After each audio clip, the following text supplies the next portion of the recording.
Welcome back to the Let's Buy a Home podcast. I'm your host, first-time buyer mortgage advisor, Dan Knott, and what an episode we have for you this week. This week, I'm joined by Gabriel Nussbaum, a personal finance content creator who's going through the process of buying and renovating his first property. Gabriel, welcome to the podcast. Thank you very much for having me. Let's start by introducing yourself to our listeners, please. Sure. So I am Gabriel Nussbaum. I sometimes go by That Money Guy. Not a name that I chose, but a name I was given. That sounds weird, but we won't go into it. And I am a personal finance educator and content creator. So I've spent the past 4 to 5 years trying to teach people anything and everything I can on the topic of personal finance, predominantly through social media, a bit on radio, through public speaking, just essentially trying to get people better with money because it's an underserved, undertaught topic, and it's fundamental. It absolutely is. So yeah, I'm very excited to chat. We start each of our podcasts with the same question. Okay. So the Let's Buy a Home Hall of Fame is a place where each of our guests place an item that they absolutely need in their own home. It could be furniture, decor, a tool, a toy, or a gadget. So Gabriel, what would you like to place into the Let's Buy a Home Hall of Fame? I think this one should be in every person's home, and it is my espresso coffee machine. When I say to you, I could not live, I don't know what life was like before it because I don't remember. It is one of the best investments I've ever made. The coffee is phenomenal. I mean, if you don't drink coffee, then that might be a reason why you wouldn't have it in your house. But at this stage, I'm making I'll set the scene for you. I get married. And I get to put a few things on the gift list of my own choice. And I put that on. And my wife, at the time, fiance, looks at me. She goes, "You're never going to use that." So obviously, when it arrives, I have to use it. Now we both religiously use it. And obviously, great flavor, but also money saving. It's a great money saving hack. We're talking like 20p a coffee instead of £4 London prices. I know that that's not the entire country. And that's also probably the longest answer that you've ever had to the question of what's the most important item in your house. You know what? I can absolutely relate. I've got the exact same machine. I only got it for my most recent birthday. And it's firing every morning. Oh, it's just it's sustenance, isn't it? It's life-changing, Gabriel. It is. It absolutely is. We sound like idiots right now. So let's get into the important stuff, arguably. So Gabriel, why was now the right time for you to buy a home? It's a great question because there was never a moment in time where I went from now is the perfect time to home. I looked to buy a couple of years ago and I just didn't find the right thing. So I kind of decided to move back into renting for the long term, which was a really good decision and also quite a financially savvy decision for me at the time. And then I've just kind of kept my eye on the property market whilst building up a deposit, and obviously my earning income potential has gone up, which allowed my mortgage to increase. And for me, what made it the right time was I was flexible. So when the right thing came on the market for me at the right price, I went for it. And I had that adaptability. I'd been on Rightmove pretty much every day for over a year before I even found this property. So that made it the right time for me. It was the right location. It had the right kind of lifespan on it, meaning that I would be in that property for a good amount of time to make it a sensible decision versus renting. And I was just ready to commit, and the place chose me, let's say. Amazing. Don't buy a home, invest the money elsewhere is a narrative that we're seeing more than ever online at the moment. As somebody who's incredibly financially literate, were you conflicted at all?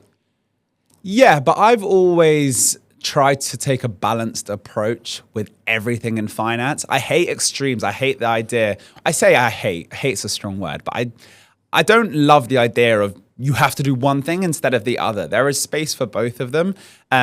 And at the end of the day, it's about diversification of your assets. People say that your own property that you live in isn't really an investment, and I'm sure we can dive into that if we want to.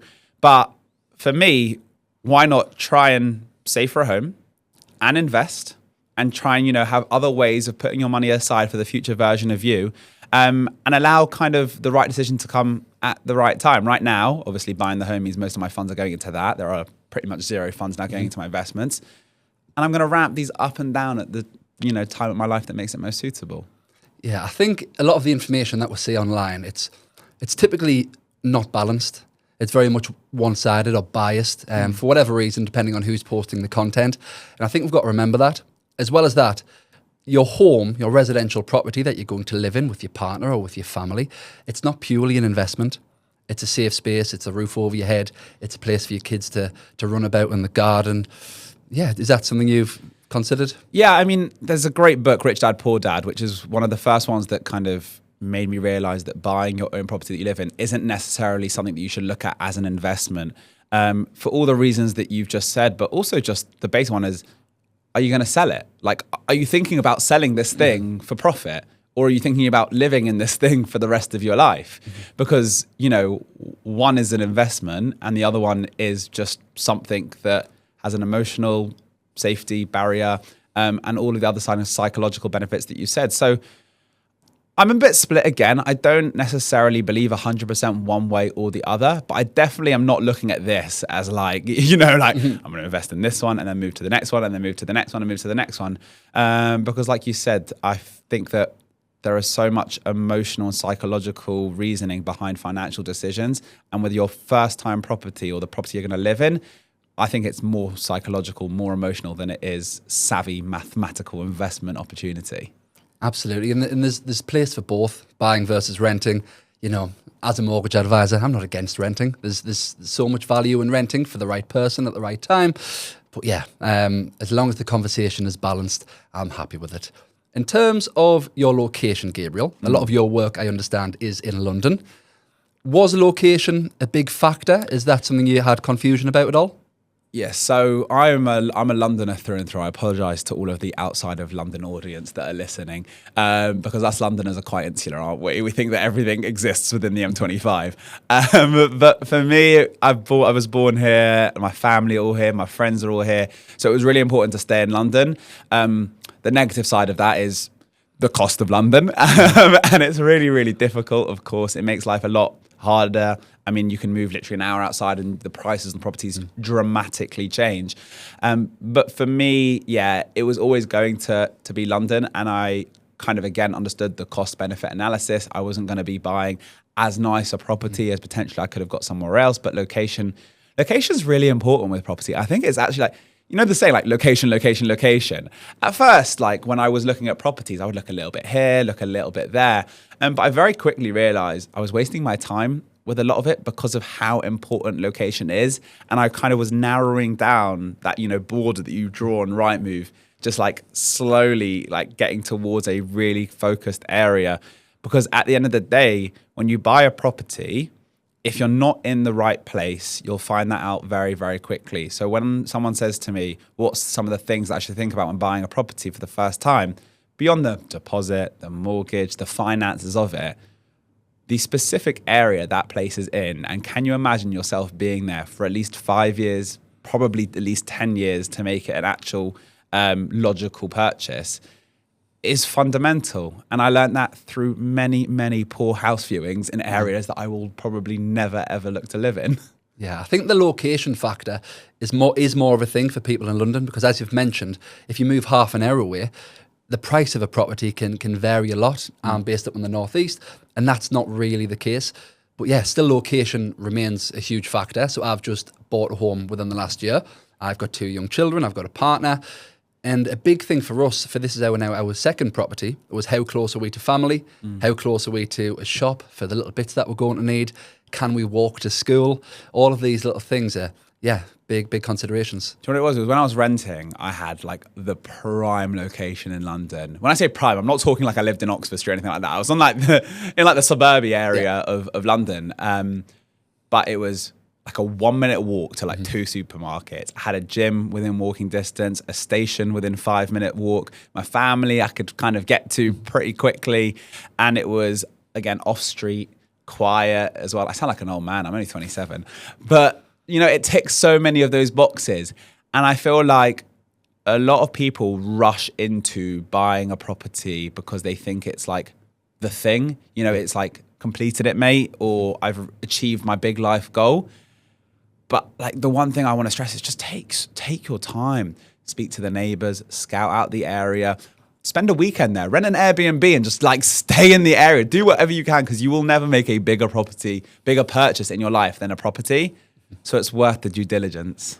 Oh, it is. You know, I had a conversation recently, which was essentially no matter how much you love the property, you won't love it if the neighbour is revving his car engine at 2 o'clock in the morning. So you do have to do that due diligence, get there, visit the area during the day, at night, have a little chat with the neighbour if you can. And yeah, I completely agree. Oh, I have checked my neighbour. They are a lovely elderly couple and they have no sports cars on the drive. I haven't looked in the garage, but I think they'll be in bed before me. We hope so. I hope so. You know, watch how I end up being there and they're like ravers. Oh, well, hopefully not, Gabriel, hopefully not. As a first-time buyer, buying in London, how has that impacted your ability to benefit from a lifetime ISA? So the lifetime ISA and me have a bit of a love-hate relationship. Love in terms of the fact that I think that it's a brilliant tool. I really do. It gets a lot of hate by some people because of the restrictions put on it. But if you are staying within the boundaries, I think it's brilliant. My issue with it comes from the fact that I started investing in my lifetime ISA probably around the age of 20, pretty much at its inception, and it hasn't changed as a product since it was created. And what I mean by that is the amounts you can put into it, but more importantly, how much the property needs to cost for you to utilize it. So the current rules, obviously £450,000 is the limit on a property, or you can save it until retirement. To buy a property in London under £450,000, I know it sounds like a really snobby thing to say, but it's very difficult, especially when you're looking at the average time of a first-time buyer being in their mid-30s these days, probably got some kids or a family or something like that. They're not looking for a studio apartment, right? So the moment you go above a 2-3 bed apartment in London with access into central London, again, the privilege of having access into central London is a thing, but you're looking well over that amount. And I did a bit of maths the other day, and if the lifetime ISA product had moved in line with house property prices since its inception, I think it was 2017, it would be around 650 now, which makes a lot more sense. But it isn't. So 20-year-old me looks at a lifetime ISA, goes 25% bonus, £450,000 property. I'm never going to buy a property that much. Like, that was a crazy and absurd amount to me at 20 years old. But we were shooting down almost 10 years down the line, and my circumstances have changed. I didn't buy as early as I kind of wanted to originally. So now I'm priced out of it, and I have to pay the consequences, which is for every £4,000 that I've put in, forget the bonus, I have to give back £250 of my own money to the government just to withdraw it. And the other side of it is, well, why don't you just save it towards retirement? Then you don't have to pay the penalty. I don't know if people have noticed the current situation with the housing market right now, but if I could afford to keep that money in that account and not put it into this house, I absolutely would do that. The issue is, houses are quite expensive and I need pretty much every penny I can to be able to invest in this property. That's an issue that so many, especially London or first-time buyers in the south, that they're facing. I actually, episode 1 of the podcast was with Brian from Moneybox, and they're actively campaigning to try and increase that limit. For me, the figure that you've mentioned of around about 650,000, that sounds about right. But when that will happen, we don't know. But my view on it is it has to happen eventually. I just struggle with the idea that people get penalised for doing something the government encourage you to do. So I fully understand. Take back the bonus. That's absolutely fine. Obviously, you shouldn't get a bonus if you're not keeping the rules. But to then penalise people and take their own hard-earned money from them that they probably need to, push a little bit higher or to kind of make themselves feel a little bit safer, even if it's like the emergency fund that they're keeping aside for after they've bought the property. To me, that makes sense because I was encouraged by the government to get into this product. It made sense for me at the time. I followed the rules. I did what they asked. I was investing towards a property. My circumstances changed. Again, I know very fortunate if you can go over £450,000 for sure, but it's not becoming an outrageous statement, especially within the confinements of London. So then to be like, well, we're going to take some money off of you because you kept the rules, but you aren't keeping them anymore. I think that at the very least should be something they look to remove. I think you're a perfect example of why changes need to happen. So if the government are listening, we want to remove the penalty and increase the upper limit. Yeah, it's not a lot that it takes to make us personal finance people happy. Just remove all stealth taxes, people. Exactly. Adjust things with the way that things move over time, especially with inflation and house prices over the past decade. Yeah, do what's fair. So Gabriel, you've made the decision to complete a huge renovation. In some places, actually build a part of the property from this point. Why did you choose to complete such a huge renovation rather than buy a ready-made home? I have absolutely no idea. Like, it's a lot of work, guys, and we'll get into it. To be honest, the logic at the time of buying was we looked at a number of recently refurbished houses. I didn't really want to go for a new build to buy. I didn't mind renting a new build, but there's a lot of, like when you buy a brand new car and you drive it off the lot and it loses its value immediately. It is pretty similar with the new build world. And whilst they have a lot of bonuses and a lot of perks to them, for me, I know I said it wasn't an investment earlier, but it's the balance, right? So I still didn't want to lose that immediate value from kind of driving my property off the lot, as you would say. And then I looked at refurbished places, and the only issue with refurbished places, and this might sound really snobby, but it's probably just based on the ones that we looked at. We didn't like any of them. They just we have to live in this place. And if they've already done them up and invested the money into it, you're not going to be doing anything really more to the property because you're probably sinking most of your money into that refurbished property. So we're looking at them, we're like, they've been done with, they've just not been done to our taste. I'd rather just do something myself. And then you go and you start looking at rundown properties or properties that require a little bit of love, a bit of TLC. And then you start to fall in love with them a little bit more because you're starting to imagine you do your little bit something here, you can put your own taste there. There's the potential to grow the property, maybe extend it on the the side, at the back, upstairs. And to us, that just got us more excited. We kind of could dream a little bit more on a property. And like we said, a property isn't just a mathematical decision. A lot of it has to do with are you genuinely going to be happy walking in that place? Is it going to be your safe place? Are you going to go in and be proud of the home that you're building? And for us, the renovation just ticked all the boxes. We ran the money. Of course, we weren't able to buy as expensive of a property if we were buying something run down because we needed to hold on to a lot of our cash to actually invest into the build work. But we ran the numbers. We figured out that that's something that we could do. And it just made us more excited. Now, we are 4 months down the line. And if you ask me now, there are some pros and cons. But overall, I think it was the right decision for us at the time. Well, let's dive straight into that then. So where did the property start and what sort of work have you had carried out? So the property started as something that had been vacant for almost 5 years. I think maybe over 5 years. So we're talking, you open the fridge and someone had left some meat in there. And let's just say it didn't look like meat anymore. That's the level of property. A few ceilings had kind of collapsed inside in the house, I think due to a burst water boiler maybe. There was asbestos. We found that out shortly after getting the bid accepted. And we can dive into that for sure as well. What I'm trying to basically say is it needed everything. It needed absolutely everything. That was the state of the property. And we were so excited for it. We did a survey to just find out. Because I think when you find a rundown property, you might just think that, bit of paint here, maybe repair, put up a wall, take down a wall, but it should be fine. No, you need a survey, guys, because the survey can see what you can't see. And we did it, and they basically said, listen, it needs everything, but at the same time, that's a bonus because you know what it needs now. There's nothing hidden. It's not like you're going to dig up the floor and find something that you weren't expecting because it needs the floor dug up in the first place. So that was the state of the property, and we're hopefully transforming it into a livable house now. Absolutely. In terms of the survey, to our listeners, you wouldn't buy a car worth hundreds of thousands of pounds and not have somebody make sure it works first.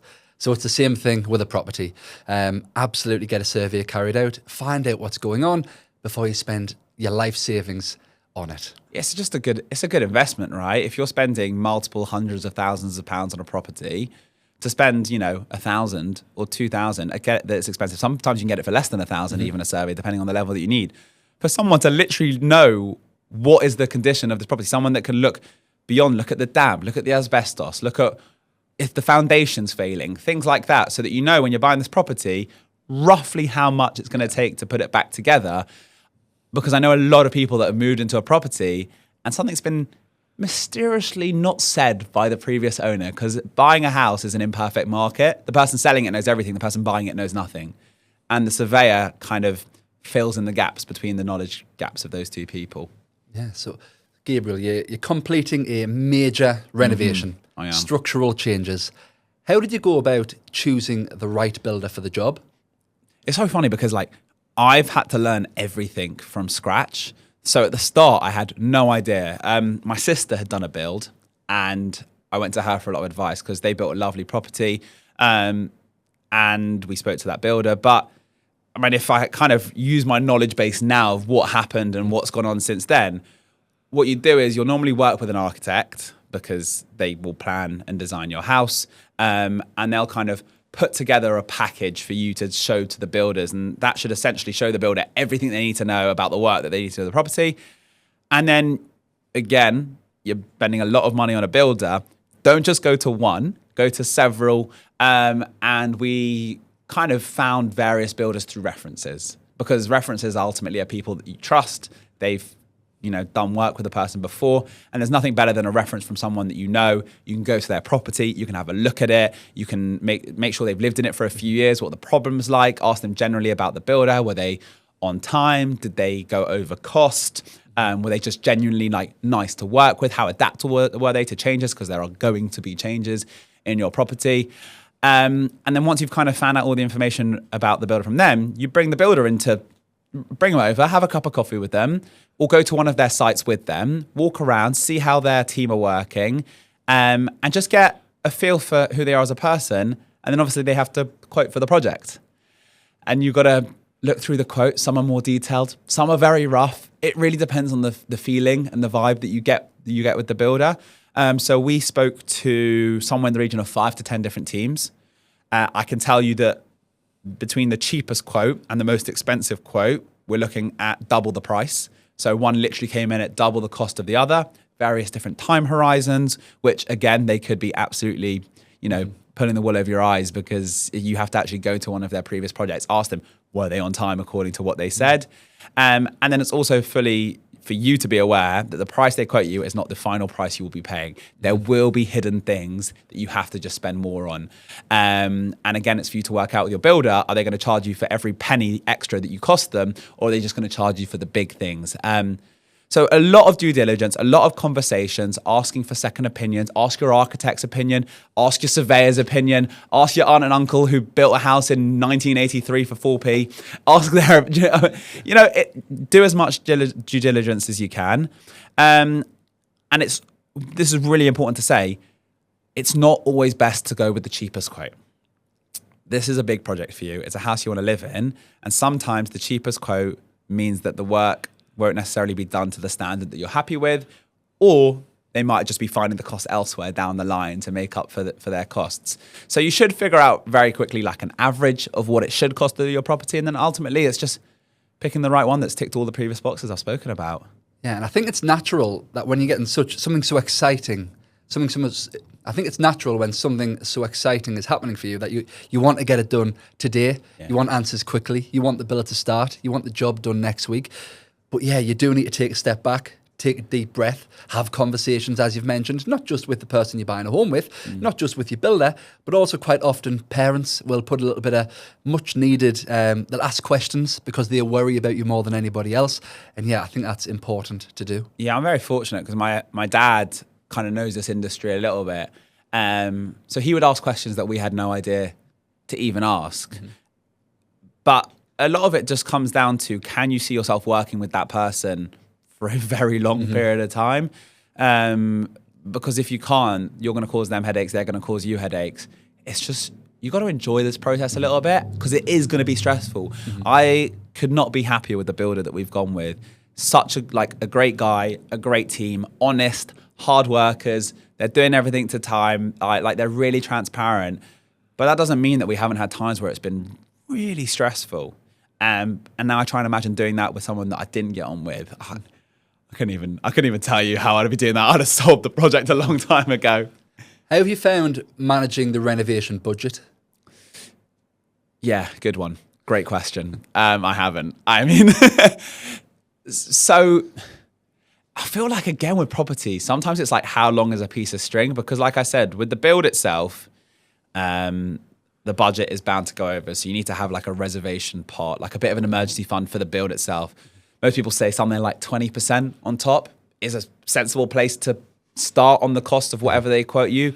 In case someone comes in, building surveyors or building regulations, and they ask for something different. Like, you just have to be prepared for that level of cash. And now we're moving into the second fix stuff. So for those people that don't know what the second fix is, first fix is kind of like basically think like what goes in the walls. And then the second fix is kind of all the aesthetic things, the floor, the final paint finishes, the installation of like the kitchen, the lighting, the electrics, the things that kind of polish your house and make a house a home.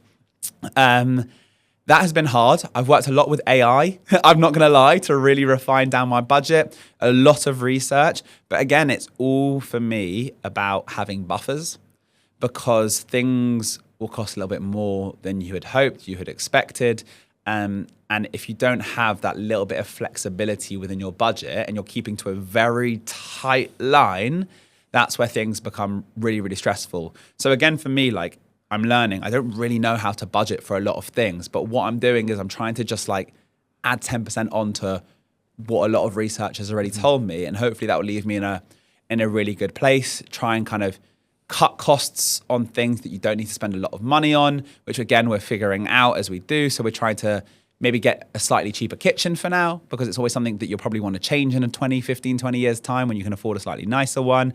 Spend a little bit more on like finishing touches, because those are the things that can make a house go from quite vanilla to, a beautiful chocolate flavored. I don't know. You know what I mean? Something a little bit more fun and interesting. And just being adaptable. If you're rigid with these kind of projects, you'll probably end up getting burnt. Certainly. What's been the biggest surprise so far of the process? I'd say how much it costs, but I guess that shouldn't have come as a surprise, because like I said, I added in like the buffer zones. I think the hardest thing, or the most surprising thing, has been the number of decisions you have to make if you're doing a renovation. Like, you might think that your level of decisions comes to buying a kitchen, picking a nice floor color, picking the paint for the walls, Bob's your uncle, go home, it's a day. Today, I was trying to figure out the location of the stairs because of the height of the roof, and because of building regulations of how high your staircase needs to be in, the position, all that kind of stuff. And also, what style do you want the banisters to be in at the same time? And what material do you want the stairs to be in? Like, those are 3 questions that got thrown at me that yesterday I didn't even know existed as questions. And I think these will come to you on a day-by-day basis. You kind of both don't want to rush these decisions because they're big ones, but at the same time, the builder will go, well, tell me by tomorrow, otherwise I'll make my own decision up. And if you hadn't have come to site today, I probably would have made my own decision up anyway. The sheer volume of things that you get asked. And that's why it's really important to have a great support network. So get a good architect, get some good family members around you, maybe have someone who you know who's experienced in this topic that you can just like ping a WhatsApp to. Trust your builder, ask your builder the right questions as well, get their opinion on them as well, or go to the specific professional. So for example, if you're bringing in a window guy to do your windows and the builder's asking you something about the windows, call your window guy and ask him, because he'll have more knowledge about this. Because you're going to be overwhelmed by the sheer volume of questions. Like I said, those 3 were just this morning. I don't know, but I've had to come up with decisions about 2 hours ago. So yeah, build a good support network and you'll be all right. But I was not expecting that volume. Yeah. I completed a renovation last year for my current home, not as substantial as yours. However, there was still a lot of work. I relied heavily on social media in terms of being able to see what something's going to look like, or being able to get a little bit of inspiration. Is that something you've been using? Oh, Pinterest, mate. I love a good Pinterest board at the moment. I've never used Pinterest before, but at the moment, it's like the most used app on my phone. Yeah, absolutely. Social media is brilliant, right? We're both educators that utilize social media. So I would be lying if I didn't say all of my algorithms are currently customized towards house renovation projects. And they've been great for little moments of inspiration of things that you don't necessarily think about. For example, like, we're not working with an interior designer, but like, I watch a lot of interior designer things, because originally I thought they were just like picking the way your house would look. Now they're thinking of like practical things that you had, like where to put the sockets. I don't know, over there. Like, and then you're watching it and they're like, here are the standard positions for where you, and like, so yeah, social media is brilliant for moments of inspiration, for a bit of research, as well as that. But they'll never be customized for your specific scenario, which is why I kind of say like that support system is always great.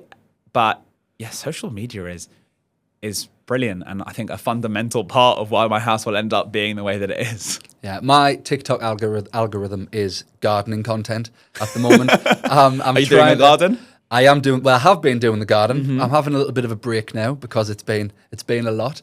But it's does this plant go in the sun? Does it go in the shade? How does it deal with wind? How often do I water it? And that's my TikTok this year. TikTok's great, isn't it? It really knows you better than you know yourself. I mean, mine currently is like, where do you want to put the light switch on your wall? And in a kitchen, do you want drawers or cupboards? And like you're thinking to yourself, like these are the most mundane things. And I find myself at like 12:30 at night, like just mouth open, like thinking, I need to remember this, I need to remember this, I need to remember this. So again, social media I'm always a big fan of it for education, as long as you're doing it a bit mindfully. If you're looking for answers, like search for them. Don't just like scroll and expect one to find you. I agree. Did you have to apply for any planning permission at all for the work? Oh, we love a good council, don't we? We do.